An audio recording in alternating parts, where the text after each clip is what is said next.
Must, মে, মাইট, এদের মধ্যে পার্থক্যটা কোথায় এবং কখন আমরা কোনটা ব্যবহার করব? তো প্রথমে বলি মাস্ট, মে, মাইট এগুলো হচ্ছে আমরা পসিবিলিটি বা সম্ভাবনা হয়তো অর্থে ব্যবহার করে থাকি।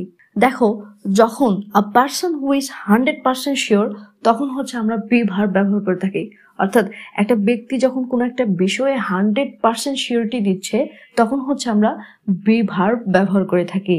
কিন্তু যখন সেই পার্সনটা 95% শিওর দিচ্ছে বা 50% শিওর দিচ্ছে বা 30% বা 70% শিওরিটি দিচ্ছে তখন হচ্ছে আমরা মডাল ভার্ব ব্যবহার করে থাকি। যেমন দেখো, এখানে আমরা লিখেছি হি ইজ রিচ, তার মানে সে 100% একজন ধনী ব্যক্তি, এতে কোনো সন্দেহ নাই। যখন আমাদের শিওরিটিটা 100% তখন হচ্ছে আমরা বি ভার্ব ব্যবহার করে থাকি, লাইক এখানে আমরা ইজ ব্যবহার করেছি।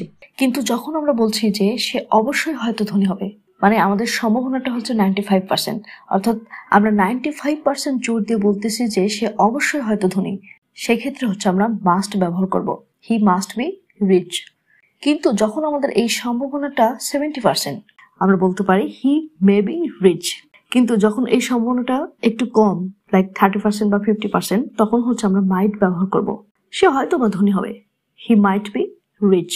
তাহলে 100% সিউরিটি দেওয়ার ক্ষেত্রে হচ্ছে আমরা বি ভার্ব, অ্যামিজ আর ওয়াজ, ওয়ার যা যা আছে সবকিছু, আর হচ্ছে যখন আমরা জোর দিয়ে বলছি আর সম্ভাবনাটা হচ্ছে 95% তখন সেক্ষেত্রে হচ্ছে আমরা মাস্ট ব্যবহার করব, এবং সম্ভাবনা যখন 70% তখন হচ্ছে আমরা মে ব্যবহার করব, আর 30 বা 50% সম্ভাবনা হলে সেক্ষেত্রে হচ্ছে আমরা মাইট ব্যবহার করব।